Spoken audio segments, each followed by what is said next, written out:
Untuk beberapa PC enthusiast, untuk pemilihan sebuah cooler pasti sensitif sekali, apalagi build sebelah PC yang menggunakan beberapa CPU high-end maupun mid-end.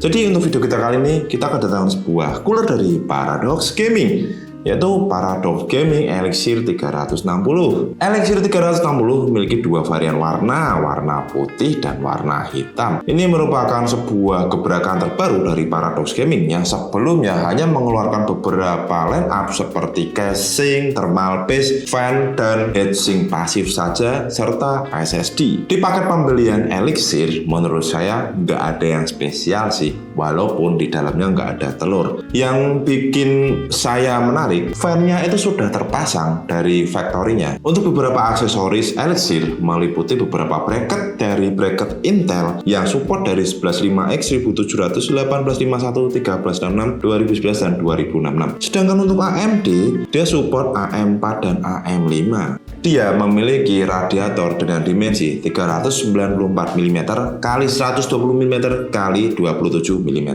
dengan panjang tube sekitar 400 mm atau 40 cm. Untuk materialnya dia menggunakan EPDM 85. Fan dari Elixir 360 ini dan LED-nya bisa kalian sinkronkan dengan motherboard kalian. Karena fan-nya ini dia sudah memiliki fitur ARGB yang bisa kalian sinkronkan dengan motherboard ataupun kontrol aftermarket.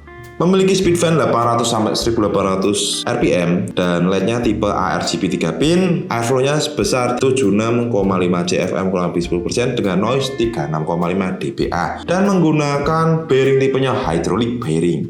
Dan water block dari Elixir berbentuk kotak gede sih dan menggunakan cool plate berbahan tembaga. Untuk konektor yang terdapat water block diantaranya adalah USB 2.0, PWM untuk power pump, dan LED ARGB. Dan untuk water blocknya ini terdapat sebuah monitoring temperatur, monitoring kecepatan pumpnya, dan monitoring temperatur GPU. Jadi untuk monitoring dari water block ini kalian harus menggunakan software yang namanya DT Control. Kalian bisa download di webnya www.paradoxgaming.id. Berikutnya kita akan mengetes berapa mampukah Elixir menghandle sebuah Ryzen 5 9600X yang menggunakan motherboard Maxsun P850M export Wi-Fi. Dan untuk memori kita menggunakan Clive-Portvi DDR5 32GB 6000 MHz CL30 dengan setting preset Expo. Lalu untuk sistem kita menggunakan Samsung 980 Pro 1TB M2 NVMe Gen 4. Dan untuk GPU kita menggunakan Aino 3D RTX 5060 8GB GDDR7. Persambling kita menggunakan Sony Focus GX 850W. Yang pertama adalah benchmark score point. Untuk Cinebench R23 Multicore throttling test 10 menit kita mendapatkan skor 17.745 dan sedangkan untuk single core-nya 2.203 throttling test ya sebanyak 8,06 kali. 3D Max Review Profile kita mendapatkan 8.179 dan untuk CPU Z Multithread kita mendapatkan 6.583. Geekbench 3 Multicore kita mendapatkan 49.294 dan untuk passwordnya kita mendapatkan 31.780. Untuk temperatur CPU benchmark R23 Multicore kita mendapatkan average berada di 83 derajat Celcius dan untuk single core-nya berada di 63 derajat Celcius.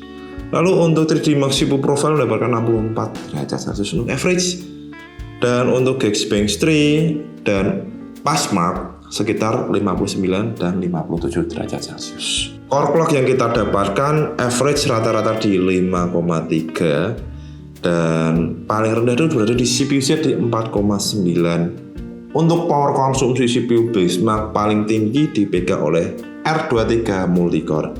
Throttling test di 147,805 watt. Dan rata-rata itu berada di ada yang 120, ada yang 119-an. Ya ini menurut saya sih cukup menarik ya, yang mampu menghandle sebuah 9600X dengan PBO Advance atau manual. Untuk hasil dari gaming temperatur CPU Cyberpunk 2077 kita mendapatkan maksimum berada di 66 derajat Celcius, dan tertinggi itu adalah Indiana Jones The Great Circle berada di 71 derajat Celcius. Dan rata-ratanya ini kalau saya lihat berada di 60 derajat Celcius. Kalau gamingnya kita menggunakan PBO off karena rata-rata itu user untuk gaming nggak terlalu setting PBO ya, kecuali untuk benchmark yang ingin mencapai skor poin tertinggi. Untuk harganya Elixir 360 murah bos. Untuk yang seri 360 tuh harganya sekitar 800.000. Untuk yang 240 ml itu sekitar 700.000 lah, selisih 100.000. Ya wajar, radiatornya aluminiumnya larang, jadi selisih 100.000 masih oke lah. Apalagi di harga 820-an kalian dapatkan water cooling 360 mm dengan monitoring temperature. Jadi kalian bisa misal nge-game nggak menggunakan MSI Afterburner, wah ini temperaturnya berapa kita nggak tahu, kan bisa tengok water blocknya, bisa kalian lihat, oh temperaturnya masih segini, aman lah. Dan untuk klaim warantinya Paradox Gaming Elixir itu distributornya dipegang oleh Foxhound. Dan untuk beberapa PC Indonesia yang ingin bertanya, silakan oret-oret di kolom komentar. Misalkan dari pemasangan bracket ataupun tanya, Bang Intel ini bisa nggak? Ya nanti saya jawab satu persatu. Jadi untuk beberapa PC entusias, kalau lebih cocok yang mana sih untuk casing atau CPU kalian dari 360 mm atau 240 mm?